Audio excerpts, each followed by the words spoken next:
The newest Shonen Jump manga, Drama Queen, came out pretty recently with a lot of backlash, with two sides arguing that it's either racist or anti-colonialist. Now, I personally think it's just badly written, since I can't tell what side the author wants to portray as good or bad, with most of this feeling like it's poorly thought out and just trying to be weird, with no greater thoughts as to what the story is even trying to say, with a lot of the shallow storytelling being very apparent. This can be seen pretty easily with the lack of good world building. To give an explanation, in this world, aliens have been on Earth for over 9 years because they came to save the world from a meteor that was going to wipe out humanity. So, they were welcomed with open arms. This leads to space travel and advanced technology becoming more common, right? Though this is told to us by dialogue having become super common, but as far as appearances go, there's no signs of it, given even the aliens seem to drive normal cars and don't display any advanced sci-fi technology, making the character statements seem off. The only sci-fi we see are just spaceships in the distant sky that are never seen up close. The aliens, despite being super advanced, still use normal skateboards and work 9-to-5 jobs. Just to make this clear, the story says a lot of things were changing in their society, but does not show it. These are pretty clear examples of the manga not thinking out its own premise and being lazy and not well thought out.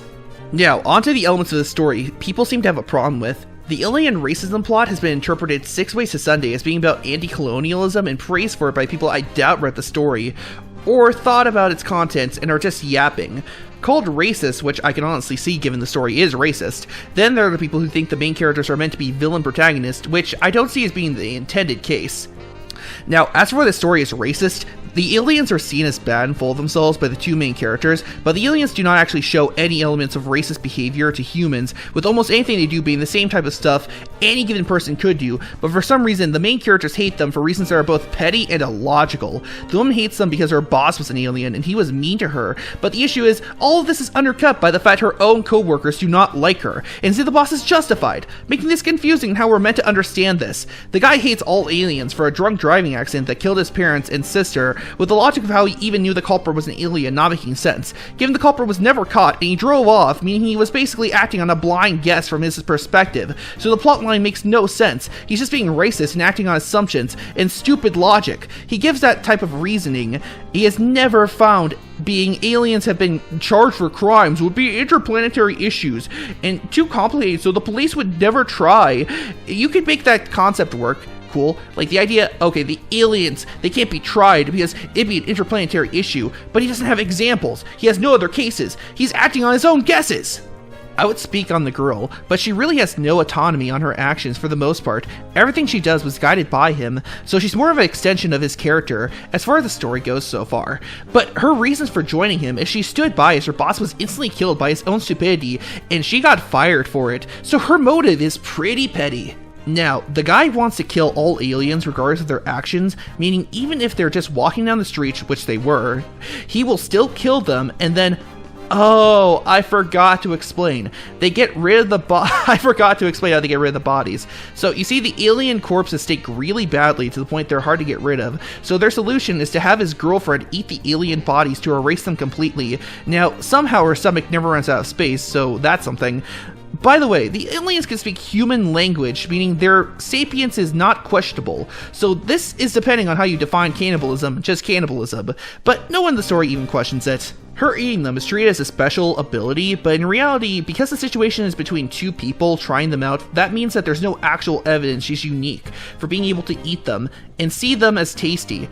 This becomes relevant as they're approached by an alien assassination rig trying to learn how to get rid of their bodies, and to make their jobs easier by learning how, but he holds the whole eating the thing to himself, assuming she's special, and joins them and takes on assassination work.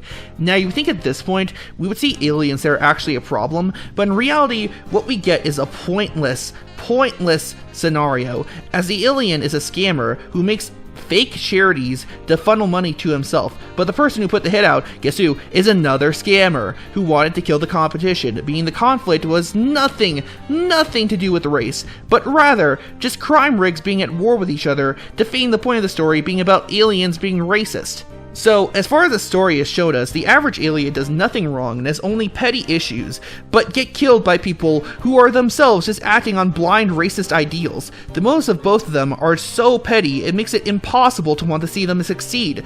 Yet it's clear that's what the author wants. The guy's motive is so fundamentally built on racist ideals, he doesn't even consider any other race could have been behind that car, and the girl has no motive, period, other than not liking her boss and labeling his race as the problem. Fundamentally speaking, these two have no justification to kill any of these aliens, and no amount of dehumanization can change that, especially given the aliens, for some reason, literally do everything a human would do, from smoking to drinking to fucking skateboarding, making pretty much everything about them just people but funny looking. There is one attempt made in the story to try to justify this choice, but it's just as bad. They think the aliens created the meteor and destroyed it for in their words, a peaceful invasion, but never asked themselves the question of, if they had the tech for this, they would have won any war to claim Earth 100 times over. They act like this is some insane conspiracy without realizing all the massive faults in it, making the entire thing uncompelling. If they wanted a real conspiracy, they should have looked into suspicious behavior the aliens do, rather than going for the dumbest take based on nothing. Something like seeing them go into strange places, carry odd objects, anything other than this. Show us the aliens being racist. Show real problems. Have the aliens have business built on just aliens. Have them dismiss people based on race and deny service. Literally anything, because so far there's no moral debate that people in the wrong are the main characters. Now, to cover the art and character designs, as I mentioned before, the backgrounds are extremely boring looking, like a normal version of Japan, with the only thing different being the aliens, which we'll get to soon, and the spaceships in the sky that look so unidentifiable they can be seen as anything. Like here, it looks like she's fantasizing about sperm she wants to suck down more than anything for being real. And as for the aliens, there's some Goodnight Pune Pune knockoff, but unlike Pune Pune, which I can at least say was trying to be artistic, even though I personally do not like Pune Pune, I can at least say that much about it. This manga makes the aliens just look cheap and lazy with oversimplistic designs that just look forgettable and boring. It's not even stylistic, since it seems they actually look like this. It's not an art style choice.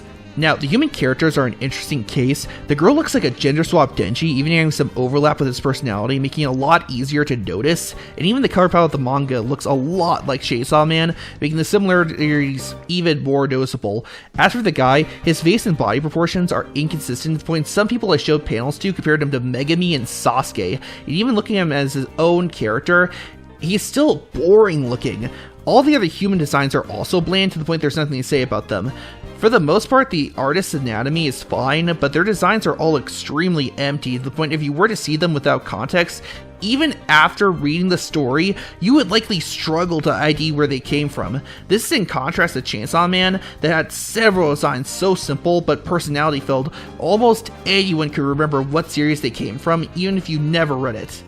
So, the manga has bad race politics that are confusing and badly handled, poor world building, and forgettable art and designs. If it were to rate this manga, it'd be a 4 out of 10, only for not looking ugly and at least being readable. With decent paneling, I think this manga should ask themselves what they're even trying to say and then adjust the story to make more sense to what they're trying to do. Like and subscribe, I got a jet!